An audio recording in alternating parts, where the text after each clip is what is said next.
नमस्ते दोस्तों, आज हम पढ़ेंगे हिंदी साहित्य यूजीसी नेट इकाई 1 के अंतर्गत हिंदी की बोली और विविध रूप। आज इसके अंतर्गत हम हिंदी के विभिन्न रूप, भाषा की परिभाषा, भाषा किसे कहते हैं, ये समझेंगे। तो हम पढ़ते हैं हिंदी, इसकी परिभाषा देखते हैं कि भाषा किसे कहते हैं। जब कोई बोली एक विस्तृत भूभाग में बोली जाती है जिसमें साहित्य रचा जाए और प्रशासनिक कार्य के लिए भी प्रयुक्त हो, तब वह बोली भाषा बन जाती है। अर्थात इसका अर्थ यह है कि जब बोली एक विस्तृत भूभाग में बोली जाती हो, विस्तृत यानी विस्तार, अधिक क्षेत्रों में बोली जाती है और जिस भाषा में बोली में साहित्य रचा जाने लगे और प्रशासनिक कार्य जैसे सरकारी कामकाज में प्रयुक्त होने लग जाए, तो वह बोली न रहकर भाषा बन जाती है। अब हिंदी भाषा का वर्गीकरण देखते हैं हम, जिसको 5 अपभ्रंश में बांटा गया है। बिहारी हिंदी,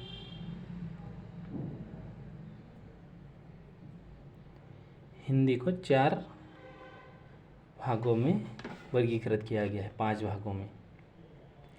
पहली है बिहारी हिंदी, दूसरी है पहाड़ी हिंदी, और तीसरा है पूर्वी हिंदी, और चौथा है पश्चिमी हिंदी, 5वीं है राजस्थानी हिंदी। अब इसके अंतर्गत बिहारी हिंदी के अंतर्गत भोजपुरी, मगही, मैथिली और पहाड़ी हिंदी के अंतर्गत आती है कुमाऊनी और गढ़वाली। पूर्वी हिंदी के अंतर्गत आती है अवधी, बघेली और छत्तीसगढ़ी। और पश्चिमी हिंदी के अंतर्गत आती है ब्रजभाषा, फोकी, खड़ी बोली, यानी फोकी को ही खड़ी बोली कहा जाता है, खड़ी बोली को ही फोकी कहा जाता है, बांगरू, बुंदेली, कन्नौजी, दक्षिणी। और राजस्थानी हिंदी के अंतर्गत आती है मारवाड़ी, जो पश्चिम राजस्थान में बोली जाती है, और मालवी, जो दक्षिण राजस्थान में मध्य प्रदेश के साइड बोली जाती है, और मेवाती उत्तर राजस्थान की तरफ बोली जाती है, और जयपुरी को ढूंढानी भी कहा जाता है और पूर्वी राजस्थान में बोली जाती है।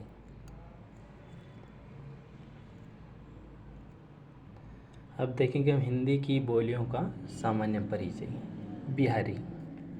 बिहारी हिंदी के अंतर्गत आती है भोजपुरी। पहली बोली है भोजपुरी। भोजपुर क्षेत्र में बोले जाने के कारण इसका नाम भोजपुरी पड़ा। यह अंतर्राष्ट्रीय महत्व की बोली है। इसके बोलने वाले की संख्या लगभग 3.5 करोड़ है। यह बोली भारत के बाहर फिजी, सूरीनाम, जियाना, त्रिनाड तथा मॉरिशस में बोली जाती है। फिजी, सूरीनाम, जियाना, त्रिनाड देवनागरी लिपि के सुधार के सूत्रधार बाल गंगाधर तिलक थे। तिलक फ्रंट दिया जिसमें 190 टाइप थे। यह उन्होंने 1904 से 1996 तक कार्य किया। बिहारी हिंदी उपवर्ग की सर्वाधिक महत्वपूर्ण बोली भोजपुरी है। इसे भारत से बाहर ले जाने का श्रेय भारत के गिरमिटिया मजदूरों को जाता है। इस भाषा के प्रसिद्ध रचनाकार भिखारी ठाकुर है। इन्हें भोजपुरी का शेक्सपियर तथा भोजपुरी का भारतेंदु भी कहा जाता है। इस बोली में सर्वाधिक फिल्म बनती है। भोजपुरी के क्षेत्र, अगला पॉइंट है, हम देखेंगे भोजपुरी के क्षेत्र। बनारस, बलिया, गाजीपुर, देवरिया, आजमगढ़, आरा, छपरा, चंपारण, पलामू, रांची, पूर्णिया इत्यादि बोली जाती है। अगली बोली है मैथिली। मिथिला क्षेत्र में बोले जाने के कारण मैथिली नाम पड़ा। इसके बोलने वालों की संख्या लगभग 1.5 करोड़ है। यह बोली रिछत के नाम से भी जानी जाती है, यानी मैथिली को रिछत के नाम से भी जानते हैं। यह साहित्यिक महत्व की बोली है। विद्यापति जी ने पदावली की रचना इसी भाषा में की। ये क्वेश्चन पूछ सकता है IMPA कि विद्यापति की पदावली किस भाषा में है। तो ये मैथिली में लिखी गई थी। हरिमोहन झा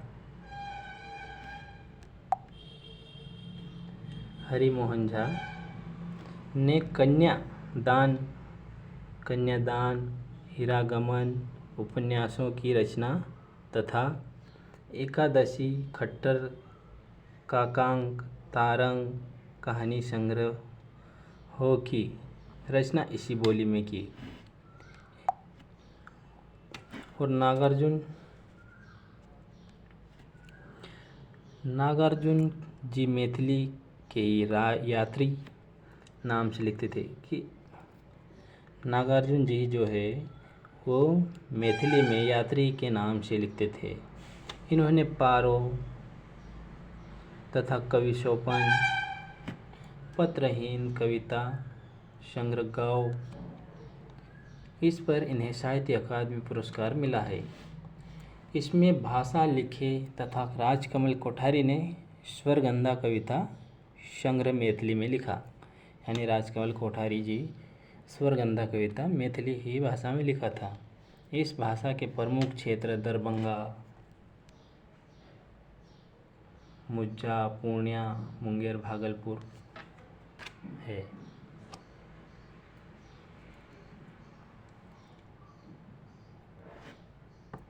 अगली है तीसरी मगही।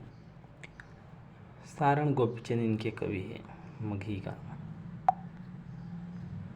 मगध क्षेत्र में बोली जाती है, इसलिए इसका नाम मगध पड़ा। लगभग 50 लाख लोगों द्वारा बोली जाती है। मगही बोली क्षेत्र पटना, गया, हजारीबाग, मुंगेर, पलामू, भागलपुर तथा सारण गोपीचंद इसके प्रसिद्ध लोक कवि हैं। यानी इस मगही में लिखने वाले प्रसिद्ध कवि सारण गोपीचंद है। और ये बोली कहाँ कहाँ जाती है? पटना। मगही का पटना में, गया, हजारीबाग, मुंगेर, पलामू, भागलपुर में बोली जाती है। अब पूर्वी पहाड़ी देखते हैं हम। पहाड़ी के अंतर्गत आते हैं मध्य पहाड़ी और पश्चिमी पहाड़ी। मध्य पहाड़ी, पूर्वी पहाड़ी, इसमें नेपाल व काठमांडू की घाटी की भाषा आती है। इसमें कुमाऊनी व गढ़वाली क्षेत्र आते हैं। मध्य पहाड़ी कुमाऊनी है। कुमाऊनी क्षेत्र में उत्तराखंड का भाग आता है। अर्थात यह बोली रानीखेत, अल्मोड़ा, नैनीताल, पिथौरागढ़ में बोली जाती है। जबकि गढ़वाली को केदारखंड के नाम से भी जाना जाता है। यह गढ़वाल, चमोली, उत्तरकाशी व बद्रीनाथ में बोली जाती है। और पश्चिमी पहाड़ी जो गढ़वाली है, इसमें हिमाचल प्रदेश की बोलियां आती है। अतः यह भद्रवाह, चंबा, मंडी, कुल्लू, मनाली, शिमला क्षेत्र में बोली जाती है। अब हम देखते हैं अगली पूर्वी हिंदी। पूर्वी हिंदी के अंतर्गत पहली बोली है बघेली। बघेली जैसे नाम से पता चलता है, बघेली बघेलखंड क्षेत्र में बोली जाने के कारण से इसका नाम बघेली पड़ा। यह पूर्वी हिंदी की एक अवधि की एक उपबोली है, परंतु लोकमत ने इसे स्वतंत्र बोली स्वीकार लिया। यह इन क्षेत्रों में बोली जाती है। रीवा जो मध्य प्रदेश में आता है, रीवा क्षेत्र में बोले जाने के कारण इस बोली को रोबांड भी कहते हैं। ये क्वेश्चन पूछ सकते हैं यूजीसी नेट में कि रीवा क्षेत्र में बोले जाने के कारण कौन सी बोली रोबांड किसे बोलते हैं, किस बोली को बोलते हैं? नागौद, दमोह, शहडोल, सतना, सारे, पहुचन, हमीरपुर, बालाघाट, जबलपुर तथा बांदा। तुलसीदास का जन्म राजापुर बांदा में, एमपी बांदापुर, जबलपुर बांदा में, मध्य प्रदेश में हुआ है तुलसीदास का जन्म। अगली है छत्तीसगढ़ी। छत्तीसगढ़ क्षेत्र में बोले जाने के कारण छत्तीसगढ़ी कहलाई। उत्तीगढ़ी हो गई, सॉरी छत्तीसगढ़ी आएगा, इसमें सुधार कर लीजिएगा। छत्तीसगढ़ी बोली के क्षेत्र रायपुर, बिलासपुर, दुर्ग, सरगुजा, खैरागढ़ तथा बस्तर जिले में बोली जाती है। और अवधी यह फिजी में बोली जाती है। अवधी फिजी में बोली जाती है। अवध प्रदेश में बोले जाने के कारण इसका नाम अवधी पड़ा। 2 करोड़ लोगों द्वारा ये बोली जाती है। अवधी को बेसवाड़ी, कोसली, पूर्विका कहा जाता है। कि बेसवाड़ी, कोसली, पूर्विका किसे कहा जाता है, क्वेश्चन पूछा जा सकता है। तो ये वो अवधी को बोला जाता है। ये भारत से बाहर फिजी में बोली जाती है। सूफी काव्य धारा की प्रमुख भाषा अवधी है। यानी सूफी में जितने भी कवि हुए वो सारे अवधी भाषा में रचना की है। और जागरण की अवधी ठेठ अवधी है। तुलसीदास की अवधी परिष्कृत अवधी है। यह लखनऊ, कानपुर, उन्नाव, फैजाबाद, फतेहपुर, इलाहाबाद, रायबरेली, सीतापुर, सुल्तानपुर, बहराइच, प्रतापगढ़ तथा बाराबंकी, गोंडा आदि आधुनिक काल में अवधी का महाकाव्य कृष्णा है, जो द्वारिका प्रसाद मिश्र द्वारा लिखित है। आधुनिक युग के प्रसिद्ध कवि रमई काका है। मतलब आधुनिक युग के जो प्रसिद्ध कवि है अवधी के, वो रमई काका है। अगला है पश्चिमी हिंदी, पढ़ते हैं हम। पश्चिमी हिंदी के अंदर आते हैं पहले कन्नौजी, जो कन्नौज क्षेत्र में बोले जाने के कारण इसका नाम कन्नौजी पड़ा। यह अवधी और ब्रज के मध्य की बोली मानी जाती है। यह ब्रज से काफ़ी मिलती जुलती है। इसकी 2 बोलियां हैं। इसके बोलने वाले की संख्या 75 लाख है। कन्नौजी बोली का क्षेत्र पीलीभीत, हरदोई, इटावा, फर्रुखाबाद, मैनपुरी, शाहजहांपुर है। अगले है बांगरू, जिसे हरियाणवी जाटू भी कहा जाता है। इसे हरियाणवी या जाटू भाषा भी कहते हैं। इनके बोलने वालों की संख्या लगभग 50 लाख। इसमें द्वितीय वर्णों की प्रधानता होती है। बांगरू के क्षेत्र करनाल, रोहतक, हिसार, पटियाला, जिंद, नाभा तथा दिल्ली का देहाती क्षेत्र आता है।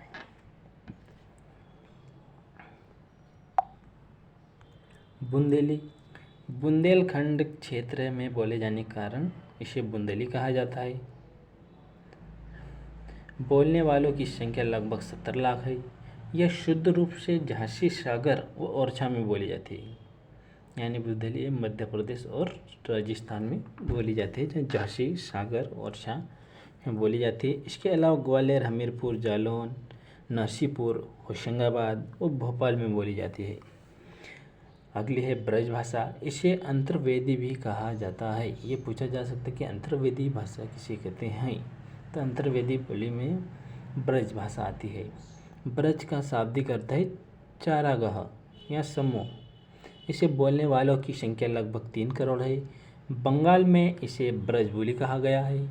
84 वैष्णव की वार्ता तथा 200 वैष्णवन की वार्ता इसी भाषा में लिखी गई है। रीतिकाल को ब्रज भाषा का स्वर्णकाल कहा जाता है। बोली के क्षेत्र, ब्रज बोली की जो बोली के क्षेत्र है वो भरतपुर, धौलपुर, करौली, राजस्थान में मथुरा, आगरा, अलीगढ़ के पश्चिमी ब्रज, मैनपुरी, एटा, बदायूं जो पूर्वी ब्रज के नाम से है, इत्यादि। अब खड़ी बोली का नामकरण लल्लू लाल करत प्रेम सागर में किया गया है। इसे बोलने वालों की संख्या लगभग 1.5 से 2 करोड़ तक है। खड़ी बोली को अनेक नाम दिए गए जिसमें कुछ निम्न है। कोरवी, भोलानाम तिवारी तथा राहुल सांकृत्याय ने इसे कोरवी कहा। वर्नाक्युलर गिरियासन, हिंदुस्तानी जान गिल क्रास्ट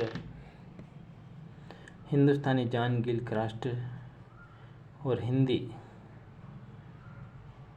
और सरहिंदी के नाम से भी जाना जाता है। खड़ी बोली शुद्ध रूप से बिजनौर में बोली जाती है।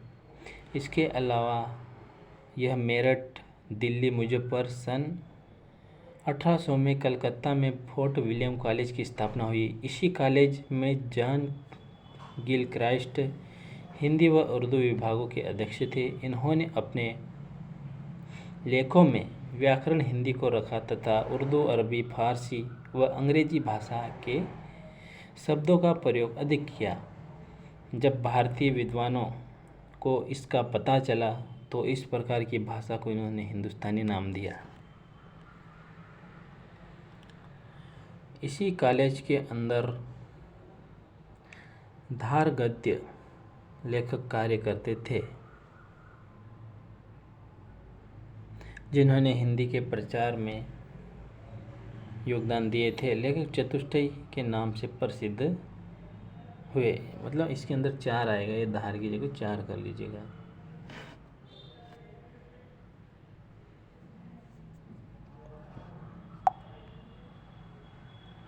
लल्लू लाल ने प्रेम सागर की रचना की। इनकी भाषा पंडितवा भाषा थी। इंसा अल्लाह खां की रानी केतकी यानी उदय भाई चरित की कहानी इसकी।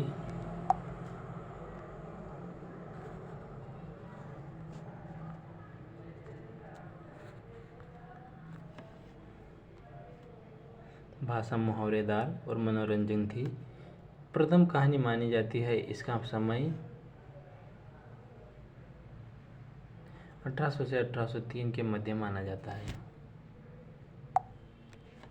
और सदा सुखलाल की सुखसागर, इनकी भाषा सबसे अधिक महत्व था।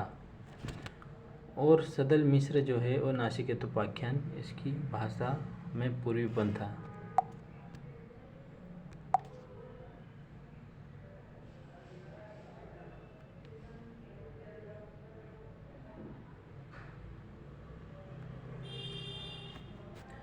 खड़ी बोली का सर्वप्रथम प्रयोग अकबर के दरबारी कवि गंग ने चंद छंद वर्णन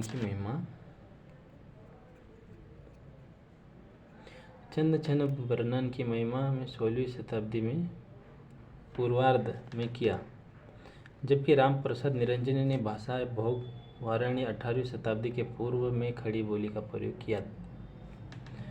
खड़ी बोली हिंदू के प्रचार प्रसार में योगदान देने वाले अन्य प्रमुख रचनाकार राजा शिव प्रसाद सितारे हिंद, राजा भोज का सपना कहानी 1853 में, आलसियों का कीड़ा, भूगोल हस्ता मलक, बामा मनोरंजन, विद्यांकुर जैसी रचनाएं थी। और श्रद्धाराम फ्लोरी जी ने 1877 इसका जन्म है। ओम जय जगदीश हरे आरती किसने? श्रद्धाराम फ्लोरी जी ने लिखी है। और भार भद्रवती उपन्यास और धर्मोपदेश, उपदेश संग्रह, सतोपदेश, सत्यामूल प्रवाह, तत्वदीप इत्यादि ये पंजाब के रहने वाले थे। पादरी केरे ने बाइबिल का हिंदी अनुवाद किया। और राजा लक्ष्मण सिंह, इन्होंने प्रजा हितैषी नामक पत्र के माध्यम से हिंदी की तथा इन्होंने मेघदूत व रघुवंश पद्य अनुवाद हिंदी में किया, जबकि अभिज्ञान शकुंतलम हिंदी गद्य अनुवाद किया। राजा राम मोहन राय, इन्होंने वेदांत सूत्रों की व्याख्या की तथा बंगदूत 1829 के माध्यम से हिंदी की सेवा की, जबकि बंगला भाषा में संवाद कौमुदी पत्र लिखा।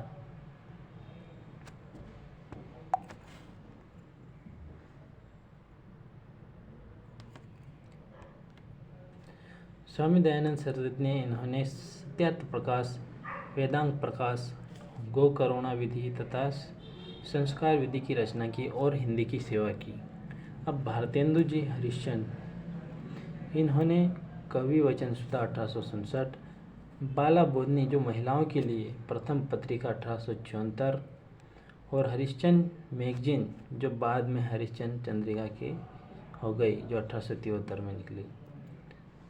इसका सूत्र दिया हुआ है याद करने। सबसे पहले पंडित जुगल किशोरी ने उदंत मॉडर्न साप्ताहिक का 30 मई 1826 कलकत्ता से प्रारंभ किया था।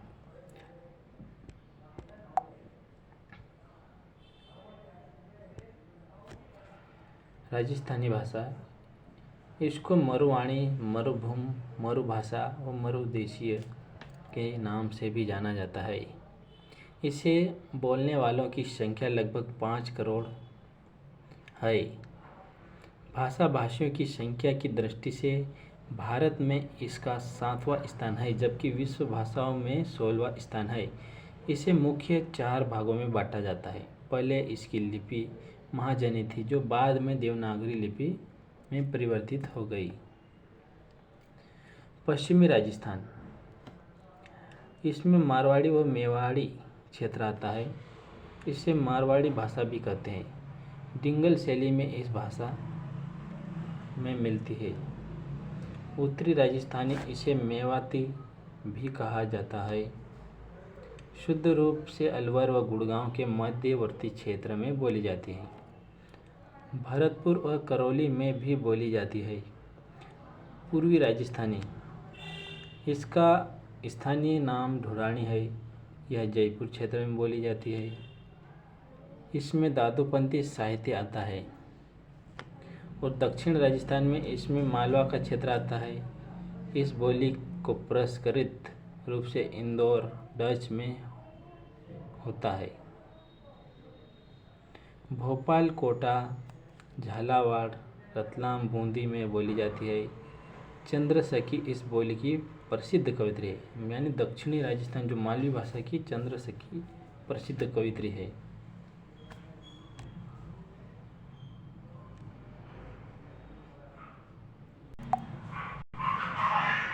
तो आगे का हम अगले वीडियो में देखेंगे दोस्तों।